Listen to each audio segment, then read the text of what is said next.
dreams come true. Yes, you can. Yes, you can.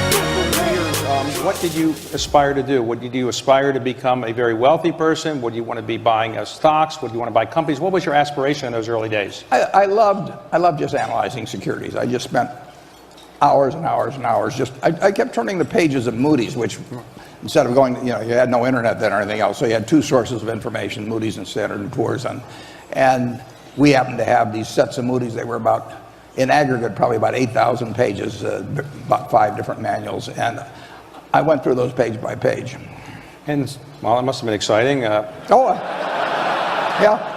it's a little strange. I mean, I actually went to Amazon a few years ago and I found an old 1951 Moody's. Now, everybody else is going there for Playboy magazine, but I'm ordering the old Moody's. You've got a strange guy here. It's enormously important to have the right heroes in life, and then it's enormously important that they never let you down. And I've been unbelievably fortunate in having those heroes, perhaps a dozen or so, led by my father and my first wife, and they had a huge impact on me, but a number of other people have as well, and never in my life have I felt I was let down by them. I tell the students, the most important job they have, for most of them, is going to be the teacher of their children. And you start out as your children's hero, and you don't get a second chance at living that role out. That child looks to you and forms its opinion of the world, its attitude, its behavior, starting with what they see in you. And I had enormous good fortune in that respect. I had, in the investing world, I had Ben Graham, I had my partner Charlie Munger, who taught me all kinds of things. There are several members of our board of directors that have had a huge influence on my life. So it is important to have the right heroes and select them with care. But when you find them, you will be a better person if you look at the qualities in them that you admire, and then you say, why can't I have these same qualities? I mean, that's the beauty of wonderful heroes, is that you get to see in action behavior that inspires you, and then you have to ask yourself the question, why can't I behave in a similar manner? And you will be a better person because of that. It's really a pleasure for me to be able to talk to you about Ben Graham. I've had some lucky days in my life, but one of the luckiest was in 1949 when I was 19 years old in Lincoln, Nebraska, and I picked up a copy of The Intelligent Investor. It not only changed my investment philosophy, it really changed my whole life. I'd be a different person in a different place if I hadn't have first seen that book. I got a bedrock of investment philosophy that really hasn't changed ever since I read the book. I may embellish on it a little here and there, but it was Ben's ideas that sent me down the right path. And then a year or so later, I very belatedly applied to Columbia University, and Dave Dodd let me in, and I got to know Ben personally when he was my professor in the second semester there. And when I finished up, of course, I said I'd go to work for him for nothing, and he said I was overpriced, and he probably was right. But a few years later, I got a letter from him, and he said, next time you're in New York, I'd like to talk to you. And I made a point of being there about 24 hours later, and he offered me a job.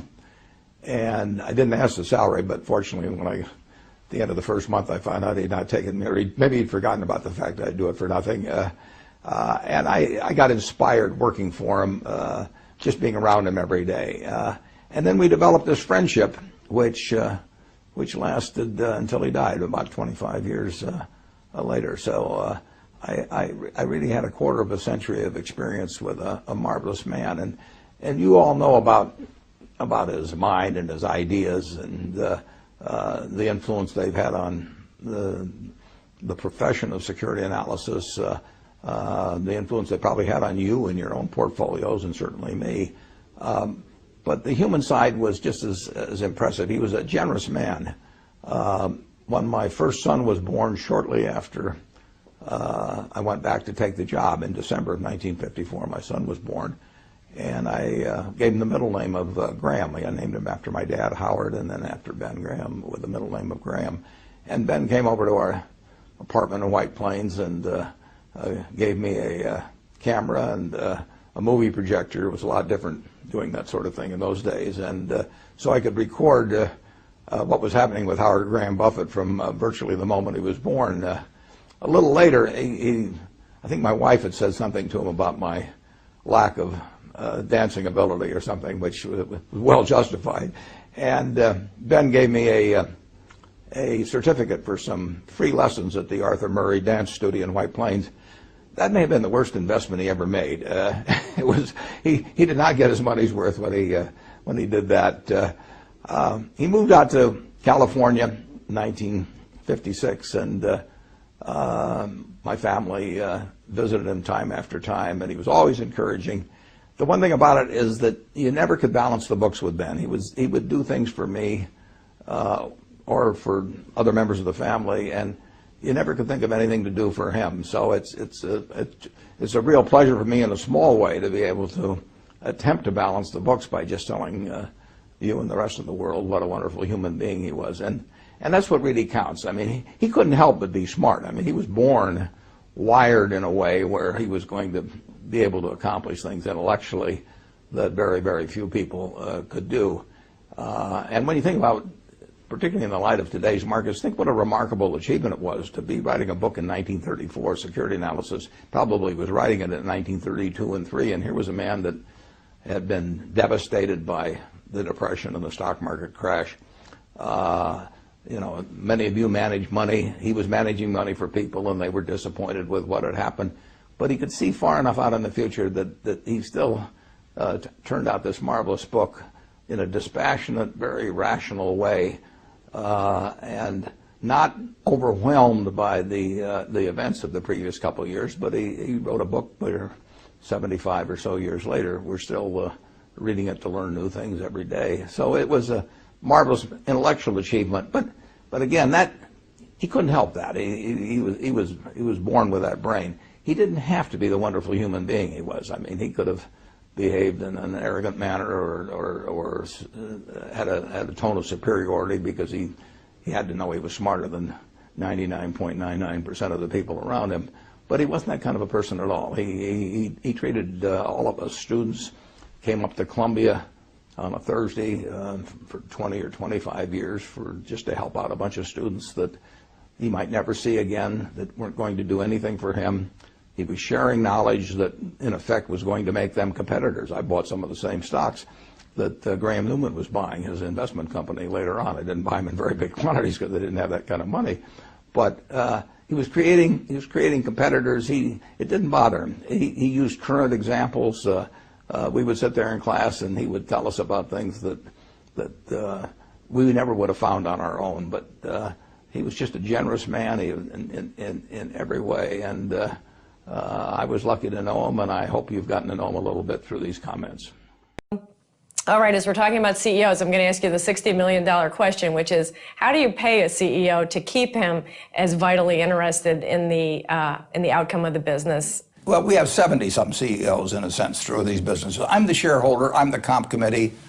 They have the business, but I got the stock certificate. So I am really I've got the same problem your investors do. How do I treat these people fairly, keep them motivated, keep them in sync with my objectives? Mm-hmm. Now, the easiest thing to do is to buy into a business where they already are 95% of the way there, and where they think like owners to start with. If they don't think like owners, I can't put that into them. But if they do think like owners, and our managers do, mm-hmm. I want to keep that feeling. 3/4 of our managers are independently rich, but they don't want to be treated unfairly. Nobody wants to be treated unfairly. So I am the comp committee, and I have got comp arrangements for dozens and dozens of managers. And it doesn't take me 15 minutes a year. We've never had a comp consultant, never will. And we have a record of keeping our managers I can't think of a manager in 45 years that's left us to go to some competitor. We don't have a retirement age. You know, I'm 79 and I'm just interning at the moment. My partner is 86, Charlie Munger, and he says I'll grow up someday. And we have managers that are in their 80s, you know, and we look for people that have a passion for their business, know it well, and love it more than anything else. They can't stand bad results, you know, over time. And we don't measure them by we don't get budgets from them. I don't believe in making earnings projections for Berkshire, because if I make earnings projections, those people will cheat in order to make me look good. And you can't keep cheating forever, and I don't want them to start. So I don't get budgets from them. A lot of them use budgets in their business. Some of them don't. But that's up to them. They all have different styles. The comp reflects the nature of the business they're in. We have some businesses that are capital intensive. Well, we need to have capital in the formula. We have other businesses where capital has nothing to do with it. So we leave that out. Back when newspapers had enormous economic strength, an orangutan could run a newspaper and have 15% pre-tax margin. So we didn't pay for the first 15 points because we weren't going to pay the orangutan. Above 15, we paid, you know, so we have all kinds of different arrangements. They got a couple things in common. One, they're simple. The second is they don't change from year to year. We don't move the target around. Good. Yeah, and see, they're rational in terms of the nature of the business. We've got some very tough businesses and we've got some very easy businesses. I mean, it's just, you have that if you have 70 businesses, and we're not going to pay somebody, you know, that starts on third base, you know, the same thing for getting home as some guy that starts at home plate and has to round all the bases.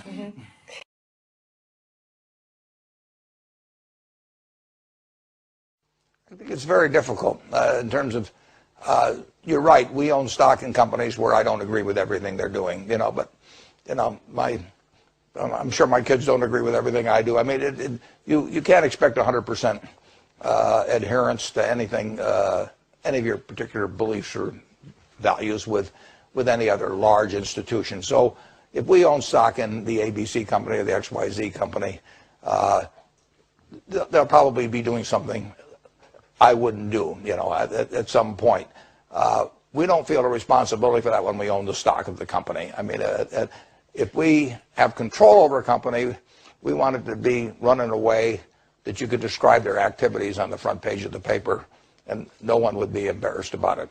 I don't believe in using, at Berkshire Hathaway level, I tell the subsidiaries, the ones we buy, keep doing what you do in the philanthropic area. Just don't give to your personal causes, but anything you do for your communities, whatever it may be, you just keep following those policies. You don't need to check them with us. I have no idea what, you know, of our 76 companies, who gives how much to charity or which charities they give to or anything else. They handle those matters themselves. At the Berkshire Hathaway holding company level, I do not believe in giving away our shareholders' money. I think that that's their money to determine and they should make the decision on it. But I don't think it's my job at Berkshire to take the 400,000 shareholders who have entrusted me with money. I don't think it's my job to start allocating them to whatever I think is the most important charity. I think the thing to do is let them allocate their own funds.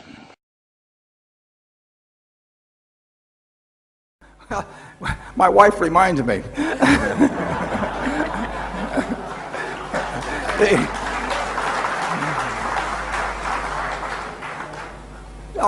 I was lucky enough to be wired a certain way. I mean, you know, if you're lucky, you're lucky. I mean, if I've been born with the right adenoids or something, you know, maybe I could have been a great singer, but I wouldn't have deserved any credit for that either. There's a lot of luck in life, and I've had it.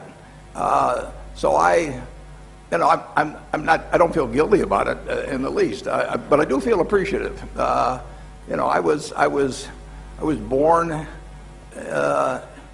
into a very fortunate country. I was male when, if I'd been female, I wouldn't have had the same opportunity. I was white when, if I'd been black, I wouldn't have had the same opportunity.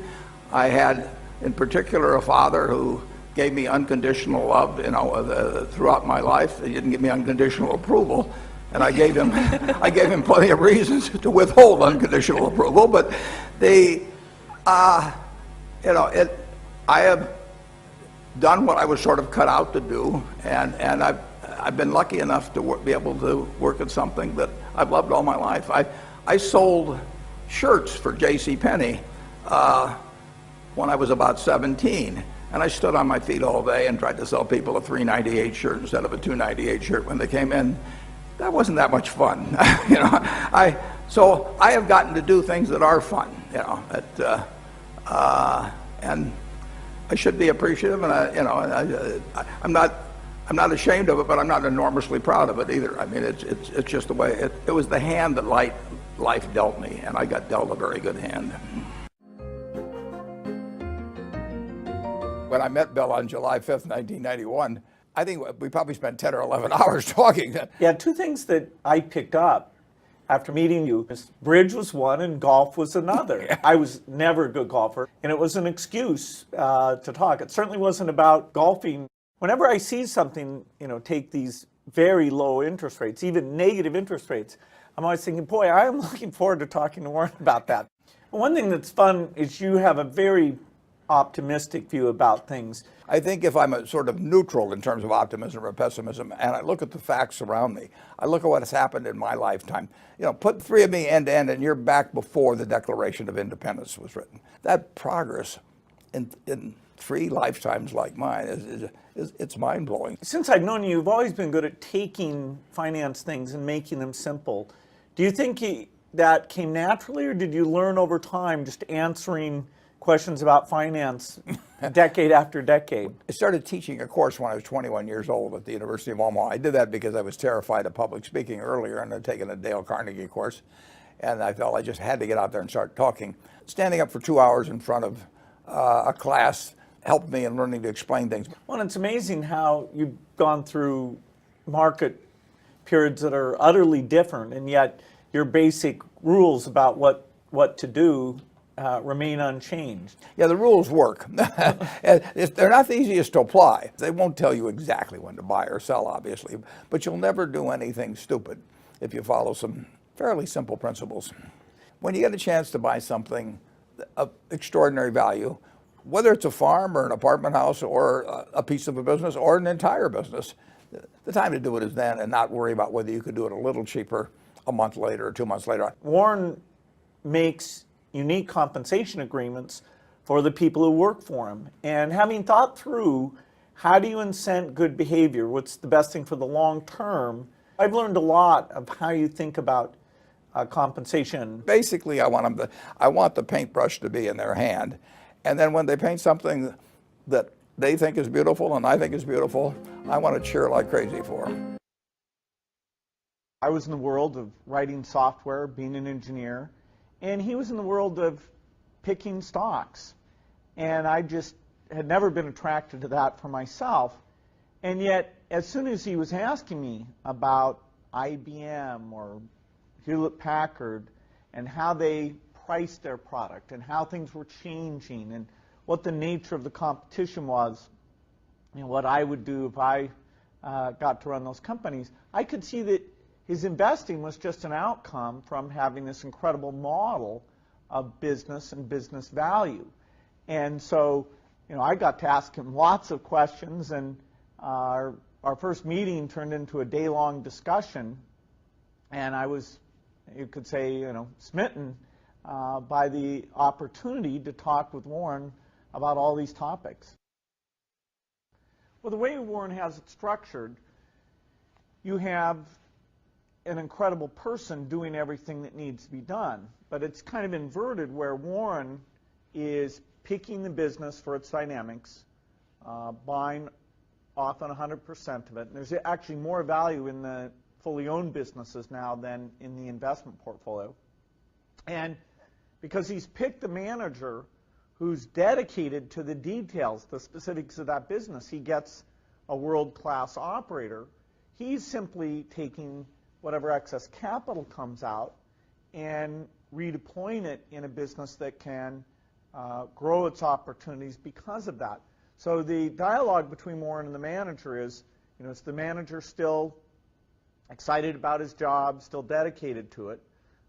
So rarely there'll have to be a succession.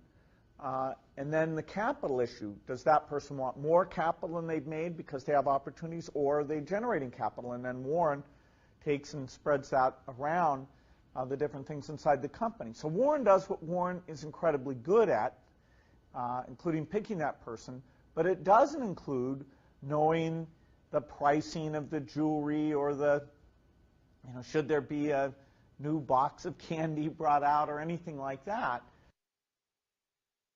It's always amazing. You can describe a business to Warren in 10 or 15 minutes and he'll know what the key things to ask and look for are. He doesn't need massive briefing on something.